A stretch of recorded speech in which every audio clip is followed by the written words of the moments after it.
जय गुरु जी, शुक्राना गुरु जी, अनंतम अनंतम शुक्राना गुरु जी। गुरु जी की चरणों में कोट कोट प्रणाम और सारी संगत नु जय गुरु जी।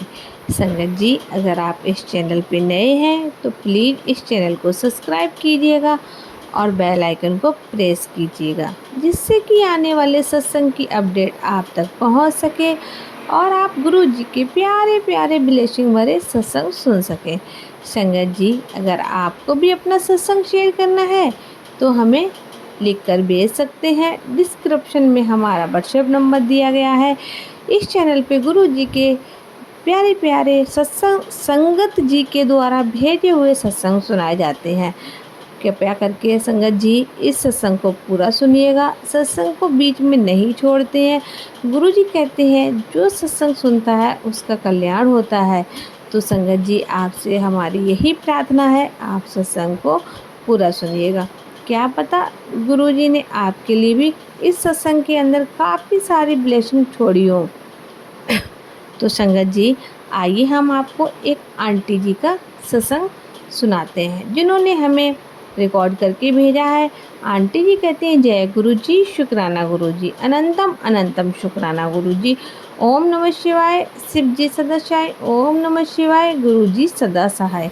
तो सुनिए आंटी की आवाज़ में आंटी जी का सत्संग। जय गुरु जी संगत जी, मेरा नाम रेखा है और मैं अमृतसर से बोल रही हूँ।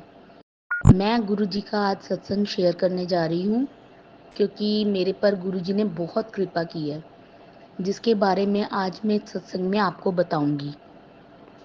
मैं अपना सत्संग मंत्र जाप से स्टार्ट करूंगी। ओम नमः शिवाय, शिव जी सदा सहाय। ओम नमः शिवाय, गुरु जी सदा सहाय। ओम नमः शिवाय, शिव जी सदा सहाय। ओम नमः शिवाय, गुरु जी सदा सहाय। ओम नमः शिवाय, शिव जी सदा सहाय। ओम नमः शिवाय, गुरु जी सदा सहाय। मेरी जर्नी गुरु जी के साथ 2021 में स्टार्ट हुई थी। गुरु जी की बड़ी कृपा रही मुझ पर। उस टाइम पर मेरे हस्बैंड की जॉब की कुछ प्रॉब्लम्स चल रही थी, तो मेरे हस्बैंड कनेक्ट नहीं थे गुरु जी के साथ।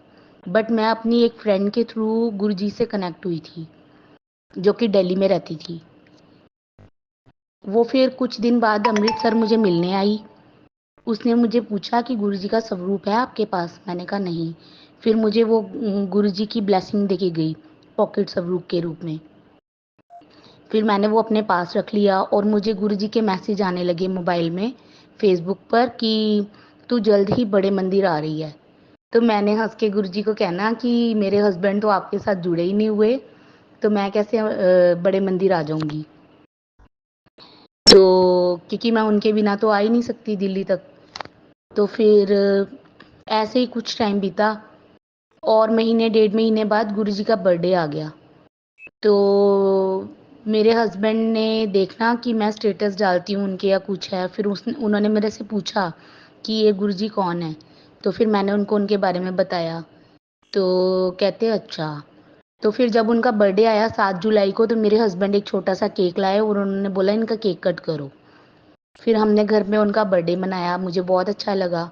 फिर थोड़े ही दिनों बाद उसी मंथ में उन्होंने एक दिन मुझे बोला कि हम बड़े मंदिर जा रहे हैं, मैंने टिकट्स बुक करवाई हैं, तो रेडी रहना।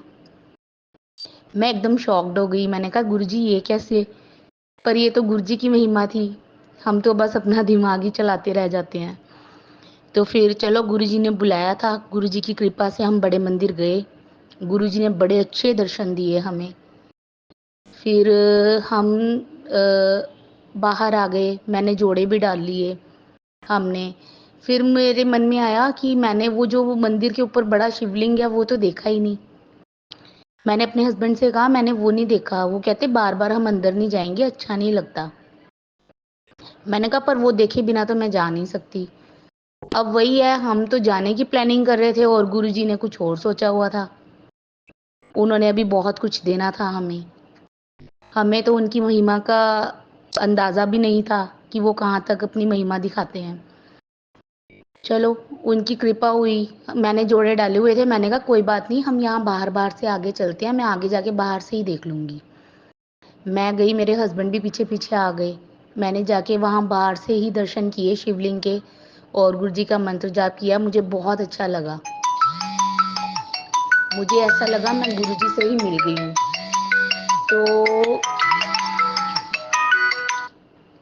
तो संगत जी क्या होता है, थोड़ी देर बाद ही एक सामने अंकल ग्राउंड में खड़े होते हैं। वो आवाज़ लगाते हैं, आंटी इधर आइए।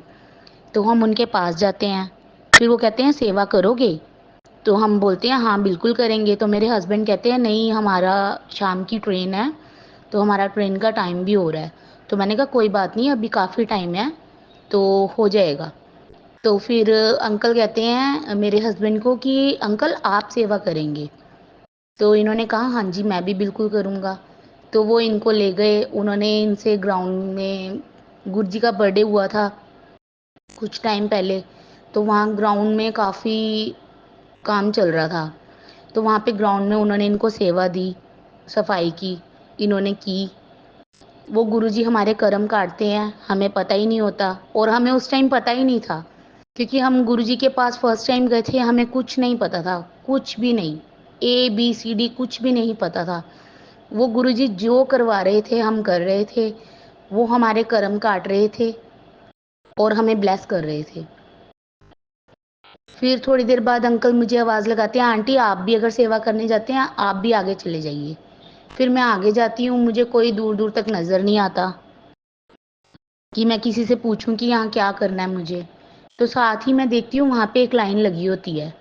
तो वहाँ एक बुज़ुर्ग से अंकल पीछे खड़े थे। मैंने उनसे पूछा अंकल ये लाइन किस चीज़ की लगी है? तो उन्होंने बोला आप भी इस लाइन में लग जाओ, यहाँ पे गुरुजी की ब्लेसिंग्स मिलती हैं। तो मैंने कहा ठीक है अंकल। मैं भी लाइन में लग गई। आगे जाके एक अंकल थे, उन्होंने पूछा कि आपको क्या चाहिए? तो मैंने कहा जो गुरुजी देंगे, क्योंकि मैं फर्स्ट टाइम आई हूँ, मुझे तो कुछ पता नहीं है। जो गुरुजी देना चाहेंगे मैं वो लेके जाऊँगी। तो उन्होंने बोला नहीं आपको बताना पड़ेगा आंटी, आप क्या चाहते हैं? तो फिर मैंने कहा नहीं जो मुझे गुरुजी देंगे, क्योंकि गुरुजी ने ही बुलाया है, गुरुजी ने ही सेवा बख्शी है, गुरुजी ही अब ब्लेसिंग देंगे जो भी वो देना चाहते हैं। तो उन्होंने बोला चलो आंटी आपके पास स्वरूप है? तो मैंने कहा हाँ जी, मुझे किसी ने एक बारी पॉकेट स्वरूप दिया था गुरुजी का, वही है मेरे पास। तो उन्होंने बोला आपके पास कोई बड़ा स्वरूप नहीं है? मैंने कहा नहीं। तो उन्होंने एक मुझे गुरुजी का स्वरूप दिया। तो मुझे बहुत अच्छा लगा, बहुत ही अच्छा लगा, क्योंकि गुरुजी ने फर्स्ट टाइम में ही हमें सारे रास्ते खुद ही दिखा दिए। हमें कुछ नहीं पता था कि वहाँ से ब्लेसिंग भी लेके जाते हैं लोग, हमें कुछ नहीं पता था वहाँ के बारे में। मतलब जो भी करवाया गुरुजी ने करवाया, उनकी महिमा इतनी अपरंपार है कि उन्होंने पहली बार में ही हमें इतनी ब्लेसिंग्स दी, वहाँ इतनी ब्लेसिंग्स दी कि हम सोच भी नहीं सकते थे। चलो शुक्राना करती हूँ मैं उनका कि उन्होंने हमें इस लायक समझा। फिर गुरुजी ने बड़ी महिमा की है ऐसी, बड़े ऐसे सत्संग हैं। उसके कुछ टाइम बाद ही हमने घर आके वो जो गुरुजी का स्वरूप था वो फ्रेम करके लगाया। हम डेली ज्योत करते थे, उनको भोग लगाना शुरू किया 3 टाइम। तो एक दिन क्या हुआ संगत जी, मैंने शाम को गुरुजी के लिए चाय बना रही थी, मैं ज्योत जला के चाय बनाने चली गई। तो कुछ ही देर बाद ना एकदम से मुझे स्मेल आई चाय बनाते बनाते ही। तो मैंने कहा ये स्मेल कैसी आ रही है? मैं इधर उधर देखने लगी। मैंने कहा पता नहीं कैसी स्मेल आ रही है, जैसे कुछ जल रहा है, ऐसी स्मेल आ रही थी। साथ ही मैं जैसे ही अपने रूम में जाती हूँ और मैं देखती हूँ कि गुरुजी का जो स्वरूप है वो ज्योत के ऊपर आया हुआ है और फ्रेम ने आग पकड़ ली। तो मेरे एकदम रोंगटे खड़े हो जाते हैं कि ये क्या हो गया गुरुजी। मैं फटाफट से गुरुजी का स्वरूप उठाती हूँ और कुछ नहीं देखती, उसको एकदम से पानी के नीचे कर दिया मैंने। और साथ ही मैं अपने साथ लगा लेती हूँ कि गुरुजी ये क्या हो गया, मुझे कुछ नहीं समझ आ रहा। मुझे नहीं पता था कि ये भी गुरुजी की कोई महिमा है, वो हमारे कोई कष्ट होते हैं जो अपने ऊपर ले लेते हैं। मुझे इस बारे में बिल्कुल नहीं पता था, पर मैं बहुत डर गई थी। बाहर बहुत तेज़ बारिश हो रही थी। मैंने अपनी मम्मी को बुलाया, अपनी मदर इन लॉ को, और मैंने उनको बोला मम्मी ऐसे ऐसे हुआ है। तो मम्मी भी घबरा गई। मम्मी कहती एकदम से ये कैसे? तो मैंने कुछ नहीं सोचा, कुछ नहीं किया। मैं उसी टाइम बारिश में भाग कर गई गुरुजी का स्वरूप लेके। उस टाइम शाम के 7 सवा 7 का टाइम था और मैं बारिश बहुत तेज़ थी। फिर मुझे समझ ना आया मैं क्या करूँ, मैं बारिश में ही भाग गई और मैंने आगे जाके ऑटो रिक्शा किया और मैं सीधा शॉप पे चली गई और मैंने उनको जाके बोला कि ये मुझे अभी सबरूप इसी टाइम बना के दीजिए। तो वो कहते हैं आंटी अभी नहीं बनेगा, आप ना कल आकर ले जाना। मैंने कहा नहीं, मैं गुरुजी को यहाँ नहीं छोड़कर जाऊँगी, आपको जितना टाइम लगता है आप लगाइए। वो कोई ज़रूरी काम कर रहे थे, वो कहते फिर मैं इसके बाद कर पाऊँगा। तो मैंने कहा कोई बात नहीं, आप अपना काम कीजिए पहले, पर मुझे ये स्वरूप अभी बनवा के लेकर जाना है। तो चलो उन्होंने अपना काम किया, उसके बाद उन्होंने मुझे स्वरूप उसी टाइम बना के दिया। पर गुरुजी की इतनी कृपा रही, इतनी कृपा रही कि जो भी नुकसान हुआ था फ्रेम को हुआ था, गुरुजी का जो अंदर स्वरूप था वो बिल्कुल सही था। फिर वो अंकल भी कहते आंटी आपको पता है गुरुजी ने आपका कोई कष्ट था जो अपने ऊपर ले लिया। मैंने कहा है अंकल, मुझे तो इस बारे में पता ही नहीं है। फिर उसके बाद एक दो संगत जी से भी मेरी बात हुई, उन्होंने भी यही बोला कि हाँ रेखा आंटी आपका कोई बड़ा कष्ट था जो गुरुजी ने अपने ऊपर ले लिया। चलो मैंने उनका बहुत बहुत शुक्राना किया। मैंने कहा गुरुजी आपका लाख लाख शुक्राना कि आपने जो भी कष्ट था वो टाल दिया। पर मुझे ये भी नहीं अच्छा लगा कि मेरे गुरुजी महाराज जी को सेक लगा।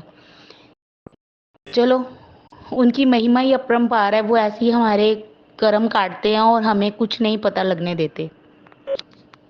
फिर ऐसे छोटे-छोटे बहुत से सत्संग है, गुरुजी ने बड़े दर्शन दिए, बहुत ब्लेसिंग्स दी। उनकी महिमा इतनी है मैं आपको बयान नहीं कर सकती।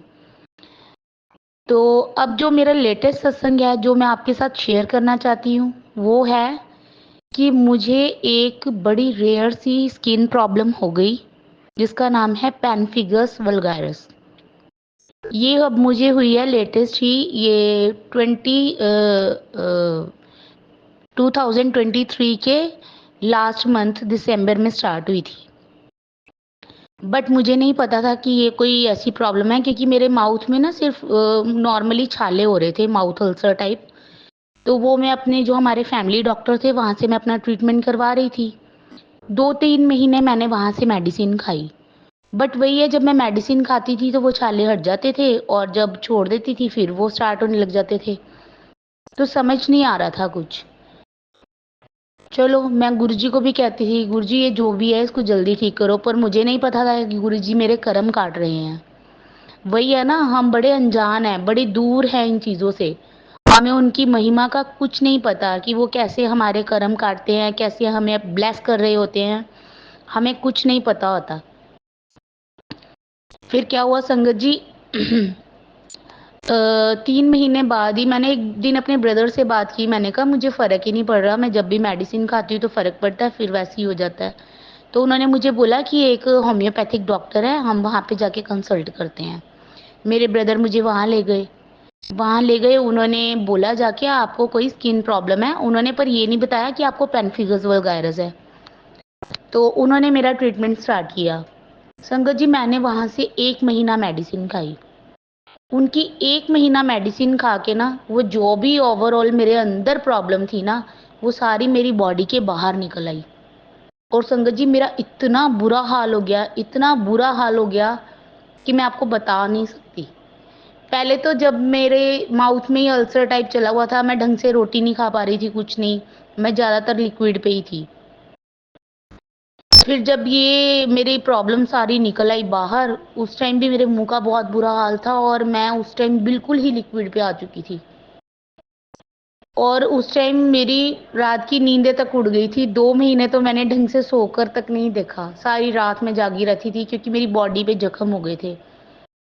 मतलब कि इतने मोटे-मोटे दाने हो गए थे और जैसे ही मैं लेटती थी या करवट बदलती थी वो फूट जाते थे और ज़ख्म बन जाते थे और इतनी पेन होती थी और मेरे सिर में भी वो इन्फेक्शन होनी स्टार्ट हो गई थी।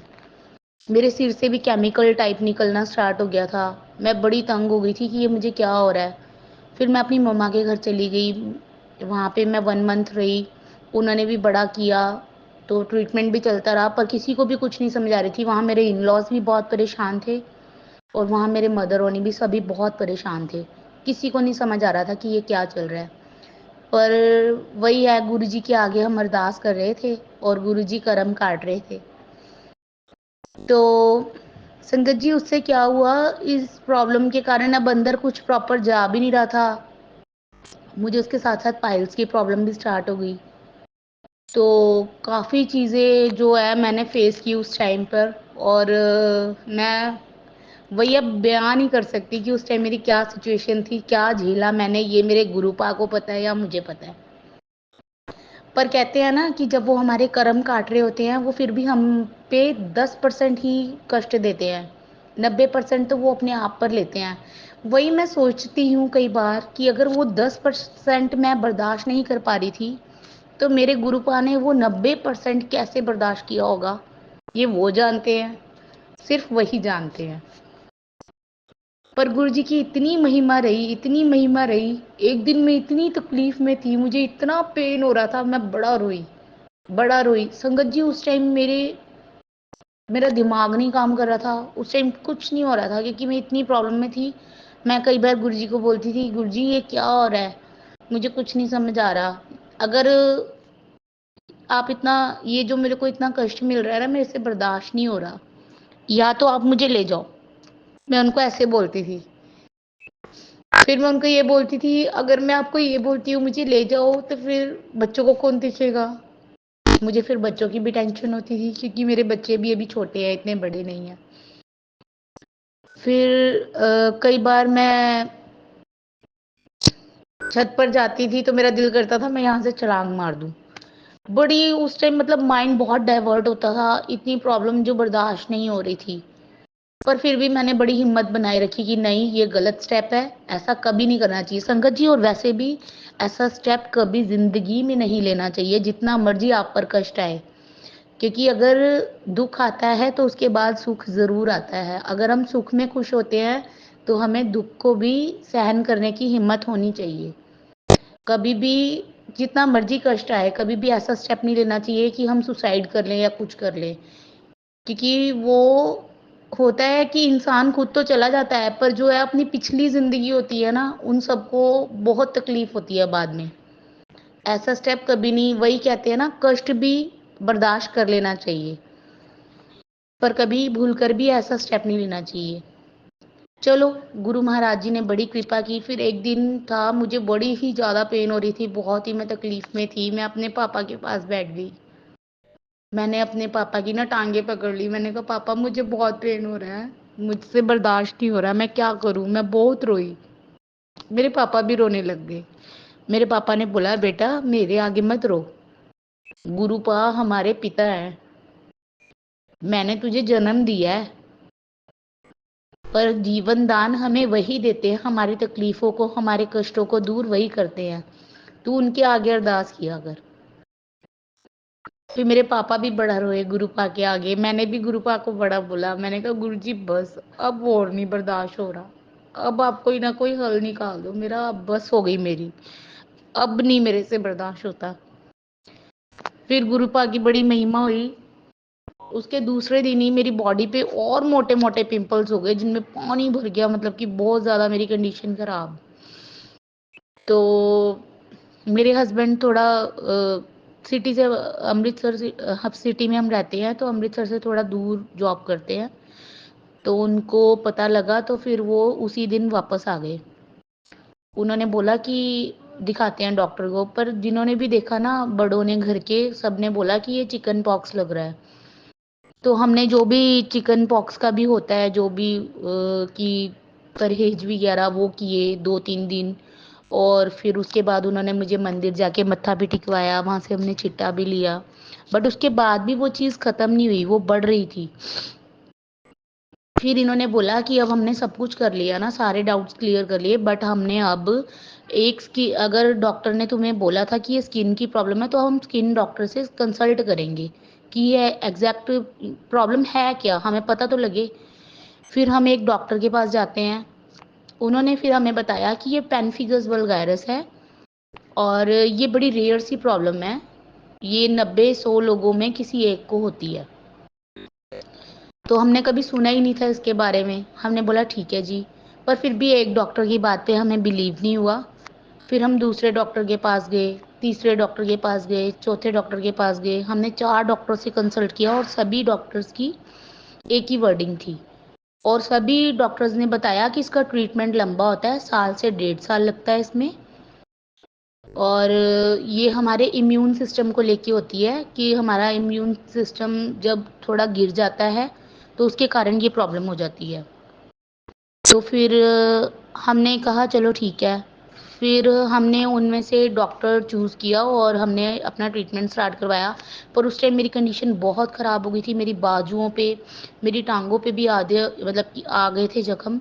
तो हम फिर भी कह लो कि गुरु महाराज जी की बड़ी कृपा रही, बहुत टाइम पर पहुँच गए। बॉडी तो मेरी भर ही चुकी थी ना, और सिर से भी बहुत ज़्यादा केमिकल निकलता था, सिर का भी बहुत बुरा हाल हो चुका था। फिर हम डॉक्टर के पास गए, डॉक्टर ने बोला कि इमीडिएट इनको हॉस्पिटलाइज़ कराओ, इनका ट्रीटमेंट स्टार्ट करते हैं अब, नहीं तो बहुत ज़्यादा काम ख़राब हो चुका है पहले ही। तो फिर हमने फटाफट हॉस्पिटल एडमिट किया उन मेरे हस्बैंड ने मुझे, और हमने ट्रीटमेंट स्टार्ट करवा दिया। संगत जी, उस टाइम मेरी बॉडी का बहुत बुरा हाल था, जख्मों का इतना बुरा हाल था कि अगर मैं कपड़े डालती थी तो वो चिपक जाते थे, और जब उसको छुड़ाते थे तो वो निकल नहीं पाते थे और ब्लड निकलने लग जाता था। बहुत बुरा हाल था मेरा।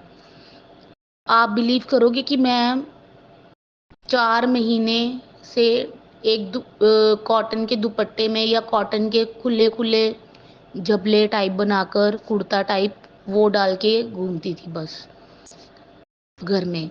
बहुत बुरा हाल था मेरा, मैं प्रॉपर कपड़े नहीं डाल पा रही थी। इसीलिए हमारे कोई रिलेटिव भी नहीं आए घर पे या कुछ है, या जो भी ओवरऑल। तो फिर काफ़ी प्रॉब्लम में रही मैं। तो संगत जी, अब भी मैं हॉस्पिटल में ही हूँ। मैं अपना ट्रीटमेंट करवाने आती हूँ, हर मंथ आती हूँ, 3-4 दिन मुझे लग जाते हैं हॉस्पिटल में, मेरी थेरेपी चढ़ती है। और चलो गुरु महाराज जी की पर इतनी ज़्यादा कृपा है, इतनी ज़्यादा कृपा है कि पहले जो मेरा इतना बुरा हाल था ना, अब मेरा बहुत फ़र्क है, बहुत फ़र्क है। गुरु महाराज जी ने इतनी कृपा की है, इतनी कृपा की है, मैं आपको बता नहीं सकती संगत जी। उनकी महिमा इतनी अपरंपार है, मैं आपको बता नहीं सकती, आपको बयान नहीं कर सकती मैं शब्दों में। उन्होंने जितनी कृपा की है अपने बच्चे, कहाँ मैं सो नहीं पाती थी, मैं गुरुजी के आगे रोती थी, गुरुजी मेरे को नींद आ रही है, मैंने सोना है, आप कृपा करो कि मुझे नींद आ जाए। गुरुजी की कृपा से मुझे नींद आनी स्टार्ट हुई, मैंने सोना स्टार्ट किया। मेरे बच्चों से मैं दूर रही 2-2.5 महीने, अपने बच्चों के बीच में बैठने लायक किया, अपने परिवार के बीच में बैठने लायक किया। मैं उनका इतना शुक्राना करती हूँ, इतना शुक्राना करती हूँ।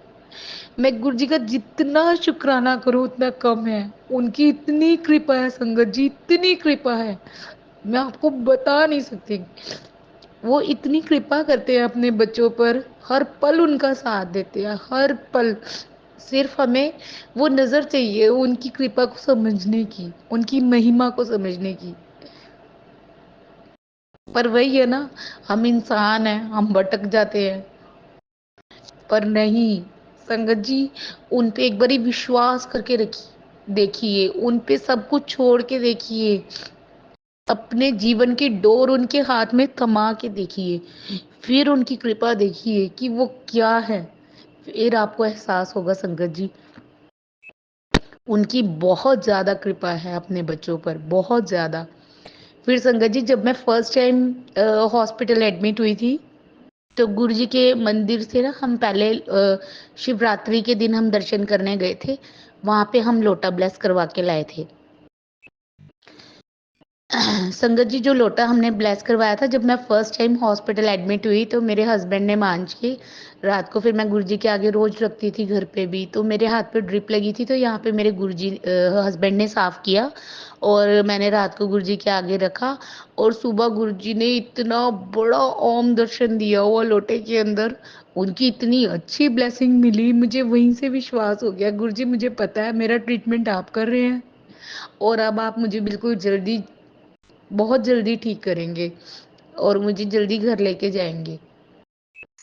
और संगत जी, मैं हर मंथ आती हूँ हॉस्पिटल, गुरुजी मेरे साथ आते हैं, गुरुजी को मैं लेकर आती हूँ, और उनके अंडर ही मेरा मतलब कि ट्रीटमेंट चल रहा है। मुझे पता है मेरा ट्रीटमेंट उनके हाथों से ही चल रहा है। ये उनकी ही कृपा हो रही है कि यहाँ हॉस्पिटल में भी सभी की ये वर्डिंग है कि जो आपको प्रॉब्लम थी, इसमें इतनी जल्दी इम्प्रूवमेंट नहीं आती जितनी जल्दी आपकी आई है। तो ये कैसे आई है? ये चमत्कार कैसे हुआ है? ये गुरु जी की कृपा है। ये वही कर सकते हैं संगत जी, हम नहीं कर सकते ये चीजें। उनकी महिमा अपरंपार है, अपरंपार। और गुरुजी ने इतनी मेहर की है संगत जी कि देख लो, मुझे 6 मंथ्स हो गए हैं ट्रीटमेंट करवाते हुए, अभी 7-8 मंथ्स और लगने हैं, डॉक्टर की जो वर्डिंग है। तो आप यहाँ से ही हिसाब लगा लो कि एक आम इंसान हमारे जैसा मिडिल क्लास फैमिली का वो कैसे इतना ट्रीटमेंट करवा सकता है। ये तो गुरु जी की कृपा है कि हमारा मेडिकल था, हमारे मेडिकल से इतना लंबा ट्रीटमेंट चल रहा है, नहीं तो मेडिकल वाले भी हाथ खड़े कर देते हैं। बट देखो, मेरा प्राइवेट हॉस्पिटल में चल रहा है, हमें प्राइवेट रूम दिया जाता है, सभी कुछ हो रहा है। वो किनकी कृपा से हो रहा है? उनकी ही कृपा से हो रहा है। हम कुछ नहीं करने वाले, हम तो एक तिनका भी नहीं है उनके आगे, हम एक तिनका भी नहीं है। ये जो भी कर रहे हैं वो कर रहे हैं, और ऊपर से जो मुझे थेरेपी चढ़ती है ये कई बारी किसी को सूट नहीं करती। उनकी इतनी कृपा रही, मुझे किसी तरह की कोई प्रॉब्लम नहीं आती। हाँ, इस थेरेपी से बस शुगर लेवल ज़रूर अप होता है, वो भी जब ये चढ़ती है, बाद में थोड़ा नॉर्मल हो जाता है। पर गुरु जी की बड़ी कृपा है संगत जी, उन पे विश्वास कीजिए, उनके साथ जुड़िए, और आप भी देखिए कि वो कैसी ब्लेसिंग्स देते हैं आपको। मैं उनका बहुत शुक्राना करती हूँ, लख लख शुक्राना मेरे मालिक। जैसे हम पे आप कृपा कर रहे हैं वैसे ही सारे संसार पे करिए, सभी को ब्लेस करिए, किसी को भी दुख के निकट ना आने दीजिए गुरु महाराज जी। सब पर अपनी कृपा बनाए रखो गुरुपा, सभी को ब्लेस करो। लख लख शुक्राना मेरे मालिक, लख लख शुक्राना। हे गुरुपा, आपका जितना शुक्राना करूं उतना कम है मेरे गुरुपा। अपने बच्चों पर हमेशा अपना आशीर्वाद भरे हाथ हमेशा इसी तरह रखना गुरुपा, उनके अंग संग रहना, उन पे अपनी कृपा बरसाए रखना, सभी को अपनी ब्लेसिंग्स देखना। जय गुरुपा, जय गुरुपा, लख लख शुक्राना। ओम नमः शिवाय, शिवजी सदा सहाय। ओम नमः शिवाय, गुरुजी सदा सहाय। ओम नमः शिवाय, शिवजी सदा सहाय। ओम नमः शिवाय, गुरुजी सदा सहाय। ओम नमः शिवाय, शिवजी सदा सहाय। ओम नमः शिवाय, गुरुजी सदा सहाय। जय गुरुजी।